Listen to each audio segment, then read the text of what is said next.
Hello दोस्तों, स्वागत सत्कार और अभिनंदन आप सभी का एक बार फिर से कॉन्सेप्ट आरएनए परिवार के इस यूट्यूब चैनल पे आप सभी का स्वागत करता हूं मैं।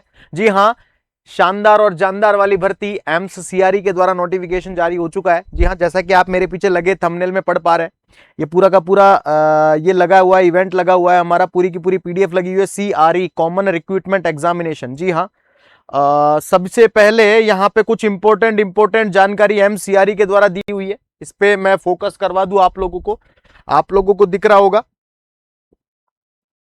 अभी दिख रहा होगा आराम से। इंपोर्टेंट डेट्स के अंतर्गत सबसे पहले इन्होंने डाली है मामला closing date, last date for online registration, ये 30 जून शाम 5 बजे तक आपके फॉर्म फिल किए जाएंगे सर।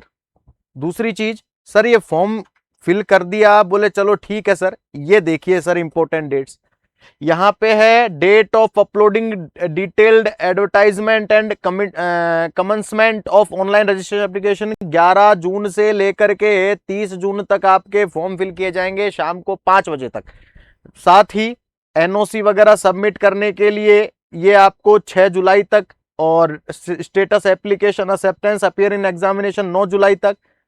एडमिट कार्ड कब इशू होंगे सर, ये स्कीम ऑफ एग्जामिनेशन पे डिपेंड करता है। साथ ही डेट ऑफ सीबीटी कब रहेगी, तो टेंटेटिव डेट दी हुई है, टेंटेटिव 25 से लेकर के 27 जुलाई के मध्य में। और स्किल टेस्ट का डेट कब रहने वाला है, तो ये नोटिफाइड हम करेंगे बोले बाद में, मतलब इसका नोटिफिकेशन बाद में आ जाएगा। रे भाई समझ में आ रही है बात, ये याद रखना सर।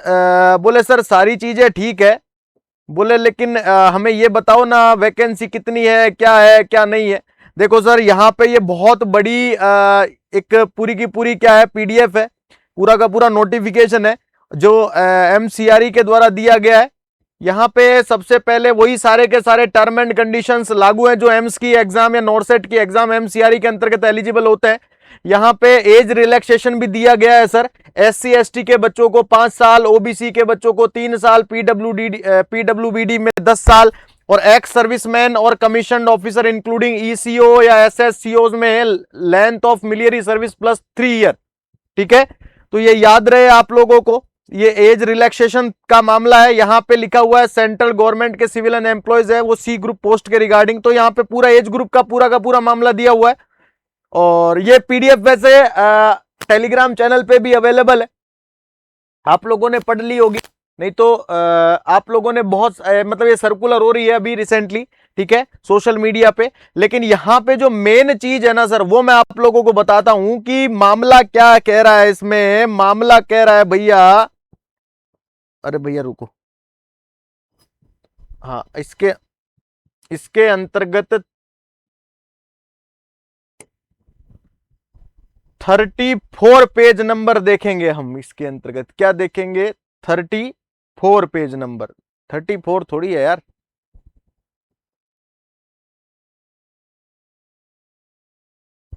मैं दिखाता हूं आप लोगों को कौन सा पेज नंबर है।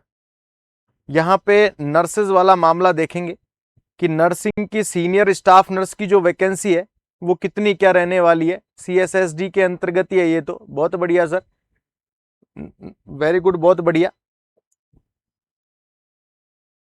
यहाँ पे हॉस्पिटल देखो, यहाँ पे मतलब एमसीआरई ने पूरा का पूरा एक परफॉर्मा जारी किया है जिसके अंदर अलग अलग डिपार्टमेंट के अंदर भी भर्तियां हैं। ऐसा नहीं है कि सिर्फ और सिर्फ क्या नाम से इनकी ही भर्तियां हैं, बोले नहीं सर सबकी भर्तियां हैं। ओटी अटेंडेंट है, देखो junior medical laboratory technician attendant की भर्ती आई है, ठीक है जी। इसके अलावा अगर मैं बात करूं आप लोगों से, तो ये तो भर्ती हो गई जूनियर अटेंडेंट की।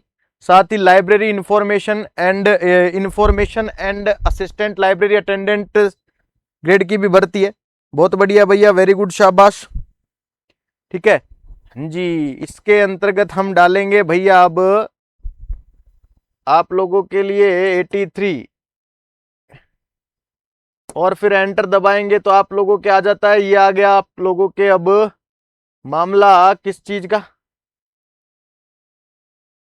वार्डन का, बहुत अच्छे। और ये आ गया आप लोगों के सीनियर नर्सिंग ऑफिसर, ये देख लीजिए सर, सीनियर नर्सिंग ऑफिसर या स्टाफ नर्स ग्रेड फर्स्ट की जो भर्ती है, senior nursing officer staff grade first या ऑक्सिलरी नर्स मिडवाइफी एएनएम की भी भर्ती है, ठीक है जी।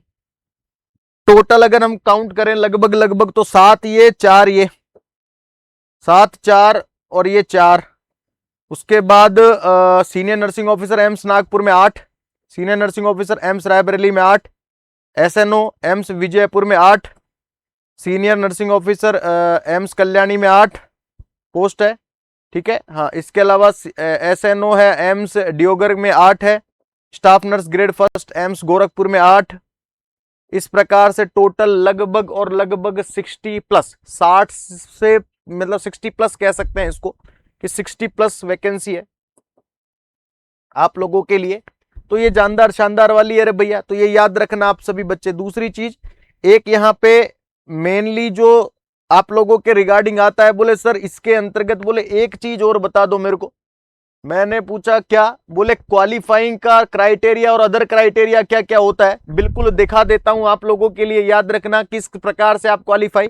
यहां पे लिखा है each questions will be carry equal 4 marks. हर एक सवाल के लिए 4 मार्क्स बनते हैं, एक सवाल के 4 नंबर होंगे।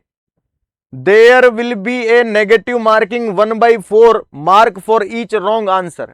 एक 1/4 का नेगेटिव मार्किंग रहने वाला है। क्वालिफाइंग मार्क्स विल बी 40% तो रहने वाले अनरिजर्व और ईडब्ल्यूएस के लिए बच्चों के लिए, याद रखना। 35% रहेगा ओबीसी के लिए और 30% रहेगा SC ST के लिए। ये रिजर्वेशन वाला मामला है, ठीक है। हाँ, क्वालिफाइंग मार्क्स के अंतर्गत भाई 40% तो अनरिजर्व और ईडब्ल्यूएस के बच्चों को चाहिए, 35% ओबीसी और 30% SC ST के बच्चों को चाहिए, ठीक है। ये याद रखना। तो इस प्रकार से ये वाला क्वालिफाइंग मामला था। एक और बच्चा कह रहा था, बोले मीडियम क्या रहेगा एग्जामिनेशन का sir? All group where qualifying 10+2 exam will be held in medium of examination. बहुत बढ़िया। For all group post in combined examination, कहने का मतलब है इसके अंतर्गत स्टाफ नर्स ही नहीं, बहुत सारी वैकेंसी है ना, उनके हिसाब से मीडियम ऑफ एग्जामिनेशन दिया हुआ है, तो ये याद रखना। हाँ, कंप्यूटर बेस्ड है, CBT है, वो 90 मिनट का होने वाला है। 100 MCQs होंगे 400 नंबर के, लिखा हुआ है देख लो। कंप्यूटर बेस्ड टेस्ट रहेगा, ड्यूरेशन रहेगा एग्जामिनेशन का 90 मिनट, 100 सवाल होंगे 400 नंबर का, क्योंकि एक सवाल के 4 नंबर मिलने वाले, ठीक है। ये याद रखना। हर एक सवाल के सही होने पर 4 मार्क्स मिलेंगे। 20 MCQs रिलेटेड होंगे आपके जनरल नॉलेज, एप्टीट्यूड और कंप्यूटर के, बहुत बढ़िया। नॉन नर्सिंग भी आ रही है। और 80 MCQs रिलेटेड होंगे रेस्पेक्टिव ग्रुप, जैसे नर्सिंग के तो नर्सिंग के, टेक्नीशियन के तो टेक्नीशियन के, जो भी सिलेबस होता है उससे रिलेटेड। ये याद रखना आप सभी बच्चे। तो इस प्रकार से ये जानदार और शानदार वाली वैकेंसी जो एम्स CRE के अंतर्गत आई है। अब इसके अंतर्गत अगर आप इस एलिजिबिलिटी क्राइटेरिया के अंतर्गत आते हैं ना भैया, तो आपको फॉर्म फिल करना है। अगर आप इस एलिजिबिलिटी क्राइटेरिया के अंतर्गत आते हैं तो आप बिल्कुल फॉर्म फिल कीजिएगा। चलिए, तो ऐसी रोचक जानकारियों को प्राप्त करने के लिए आपको फटाफट से हमारे चैनल को सब्सक्राइब कर लेना है। ऐसी रोचक जानकारी आप लोगों को प्राप्त होती रहेगी रे भाई। चलिए, मिलता हूं आप लोगों से नेक्स्ट वीडियो में, तब तक के लिए मुझे इजाजत दीजिए। Thank you everyone, thank you so much for this, thank you.